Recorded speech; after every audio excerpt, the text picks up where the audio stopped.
Happy Halloween, everyone. Hello, this is Wmpyr, and I'm here to respond back to a comment that I got on this video right here, the angles of attack progression. And once again, this is from SFZip, so thank you for the comment. And it says, great lesson, Wmpyr. The focus on the nuances of the snap and changing the engine really stands out. It's such a clever way to keep the energy flowing and extend stamina during drills. These ideas aren't something I see often in martial arts training. Did you come up with these on your own, or are they a twist you've developed from traditional techniques? So, yeah, I'm not sure about twist, but yeah, I think you got it right there. It's something that I developed off of the traditional techniques, and I don't want to sound like it's anything special. In a way, it's very special to me. The changing the engine is the idea here, and it is. You said right here that it's such a clever way to keep the energy flowing and extend stamina during drills. Actually, it's meant for real life usage. Um, Yeah, I mean, sure, it can help for the drills, but I could care less about the drills. What it really comes down to is real life application, right? And when you when you learn Filipino martial arts, chances are you go to a class and then they're going to teach you the angles of attack, and then they're going to teach you the double arm weaving. So both of those are forms that you could practice alone. And they're going to teach you that, and then they're going to go into partner drills. And so most of the class is going to be done with partner drills. And for a class, that's fine. But I always tell my students that, at the end of the day, I can't do your homework. You got to do your homework. You got to do it, not me, right? And that is the solo training part. And if you're going to be dedicated to training, you're going to be dedicated, and you plan to train for many years, then you have to make solo training your friend. And solo training is going to be the majority of your training in life, just because it's more convenient than going to a class. That's just a reality. So when you do solo training, right, it's going to be about angles of attack and double arm weaving. That's where it's going to center around. All right. So that's what you guys need to be doing, is to spend all of your time there, right? And when you do that, they're going to teach you different variations, different sets, different forms, and you start combining them together. Okay. And you want to be able to combine them at will in any way you want, right? So you mix and match however you want. So this is called free flowing, right?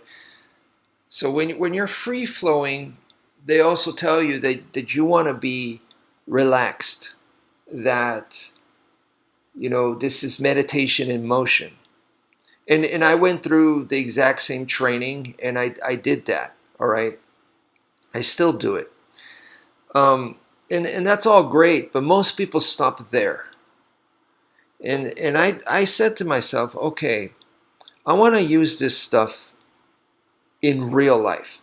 Okay, so if I'm ever in a bad situation, I want to be able to use this, and I want to know that I can use this. I want to know that I could, basically rely on these skills, and that this is what I'm going to use, right? I want to have that confidence. So then, I know that real life is very violent, it's very intense, it's very difficult, it's very hard. So just doing this meditation in motion and free flowing and relaxing, I know that's not going to cut it. And how do I know this? I know this from my full contact training. So if you've done full contact training, full contact sparring, full contact fighting, if you've done that, then you know that yes, the superior fighter is able to relax, but you know, before that, they need to be able to handle combat force.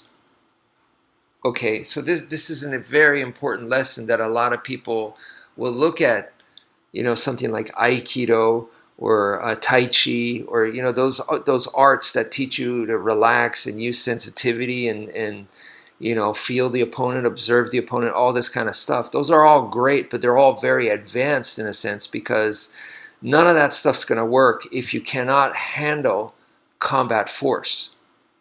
Okay, if you can't handle the opponent's aggression and violence, if you can't handle that, none of your techniques will come alive.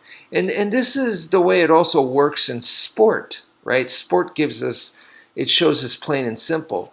So if you're a high school wrestler, that means you could handle combat force at a high school wrestling level. Okay, so when you're a high school wrestler, and you know you're the same as everybody else, and you know you win some, lose some. Okay, you're average. Okay, great. That's pretty awesome, right? Now you go to NCAA collegiate level. You're gonna see that it's at another level. It's a whole different level of combat force, and if you can't handle that, then even though you already know the moves from high school wrestling and stuff, okay, you won't be able to apply any of that. You're just going to get slaughtered. And then same with above that, which is Olympic level, okay? So this really becomes apparent if you get a high school wrestler and then put him up against an Olympic caliber wrestler, then yeah, he's never been at that level of performance. So he can't handle that kind of combat force. And I've talked to wrestlers, and they say like I remember this one guy. He told me he the first time he did high school wrestling, he got on the mat and he just got slaughtered. And you know, this is after drilling the moves over and over and over. So he knew what to do. He had a game plan, but why did he lose? He lost the intensity. He could not handle the combat force. So you know, he was like, oh, I didn't know it was going to be that hard. Like, we're going to go at each other with that much force, with that much intensity, with that much aggression. I had no idea. So he was overwhelmed by that the game plan just didn't even kick in. That's what I'm talking about, right? So I know that. Okay, so once you can handle that, then the technique can come in. Now you want to be relaxed. Now you want to be smart. Now you want to set them up. Okay, all those things can come into play. But before that, you need to be able to handle the combat force, right? So in my training, okay, I understand technically I want to be relaxed. Technically, I want to be relaxed enough that I could combine, be fluid, you know, different techniques together, you know, and adapt to what my opponent's doing. All of that. That's all fantastic stuff. But the baseline is, first and foremost, I need to handle the combat force. How can I do this kind of training? So I have to put combat force into my training. So that's where the tires come in, and I go to town on the tires, and I put up videos on my YouTube channel where I'm going for a minimum of 3 minutes, because that tests your stamina. Boxing is 1 round is 3 minutes, and if you've never boxed before, you'll know that those 3 minutes are very long. Try jump roping for 3 minutes. It's very, very long. It's very hard. Okay, so yeah, that's what I was basically doing in those videos. I was using double machete or double knife live blade. These are actually real blades, and I'm going up against the tire for a minimum of 3 minutes. And the main thing is, don't cut yourself, because I'm using double weapons. I could easily get carried away. Technique can go off, and you know, it could be a little bit off, and I could easily cut myself. Is don't cut yourself. Go intense. Go with the intention of, if this tire is an actual person. This is how I'm going to take them out. This is how I'm going to attack them. So I'm using actual combat force, right? So that's the kind of training that I did. And yeah, compared to like Hollywood fight scenes or a lot of these other very popular and big YouTube channels, that video is a boring video, and it's just me, it just looks very repetitive, and it doesn't probably look like much, okay? But I guarantee you, inside me doing it, in my shoes, if you're in my shoes, your heart's beating rapidly. Why? Because it's a lot of exertion, but it's also scary. It's also very intense, and I can tell you that as I was doing that, the blade edge was chipping and it was flying back at me, and I could feel it digging into my skin, and this could easily go into my eyes, so always wear eye protection. But anyway, the tire's hard, and I'm using enough force that the blade edge is chipping and flying back at me. So that, to me, is doing combat force training, okay? And I was doing that, and as I'm doing that, like when I first started doing that, 10 seconds and I would be out of breath. Like I would be done. I'm like, okay, I can't continue anymore, right? So then I was like, I really need to do this. Look, if you've never boxed before, get a punching bag, okay, and put on the hand wraps. Make sure you put on the hand wraps, and then put on the glove, and then go at it for 3 minutes. And if you've never really done it before, or you're not used to doing that, you're going to feel stupid. And you're going to be doubting yourself, and you're going to be going, I don't know what to do. Is this right? Those kinds of things will come into your head. And you need to battle all of that, because in real life, you don't have time to be doubting yourself. You don't have time to be thinking, is this the correct thing? Is this the right combo? Am I punching correctly? You don't have time for any of that. That should have already been done, right? So, and then of course the stamina part. If you do it with combat force, you really putting yourself where you don't have time to be thinking, and it's intense. You tell yourself, no, I got to be punching, I got to keep going, or I got to be slashing with the knife, I got to be stabbing constantly. If not, they're going to stab back, so I need to go nonstop. You tell yourself that, and it depletes your stamina so quickly, so quickly. Your muscle starts to freeze up, tense up, and before you know it, you're like moving in mud, right? So that's where changing the engine comes in, okay?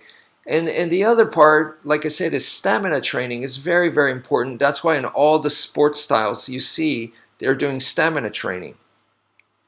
So when I go do sprints at night, like for example, last night I went and went out to the apartment, and I'm running, right? I'm running, and that's exactly what I'm doing. I'm changing the engine as I run, because running to me is also a martial skill. It's something that, I might have to use, and probably I'm expecting I need to use this way more than some technique, right? Because this is a technique, but I mean like your typical like punch or kick or whatever. Running, so important, right? But yes, there's plenty of times where you cannot run, or you should not run. And so that's why we have all the other techniques. But anyway, I'm running, and it's a long enough distance that if I just try to run one way, it's going to wear me out so much quickly. So that's where changing the engine is another, like, I don't want to say proof, but another prime example where you could change the engine and it's going to really help you out. And so that comes from actual experience, right? So those kinds of experiences taught me I need to do this, and this is what I'm showing you guys. So for me, it was just a natural part of my progression in my training. It's just, if you really doing this and you really want to do this in real life, to me, this is just logical. It's not that I'm very creative and smart and I came up with this because I'm brilliant. No, not at all. It's just simple logic that anybody else could come up with as well. Okay, so yeah, I highly recommend you guys to do this kind of training, and then don't just work on changing the engine and then that's it. You know, put it to the test. Do sprints. You know, do sprints with these techniques. First, go ahead, start in the air and use training tools. You know, and do it like that, and um, what I like to do is I like to put on some music, and usually a song, your average song is about 3 minutes. So put on that song, you know it's about 3 minutes, and so, you know, hopefully it's a song that goes with the action, right? Use a workout song, and yeah, time yourself that way, and you know, practice your combat force intensity. So anyway, that's it for now. Thank you for viewing, and take care, folks.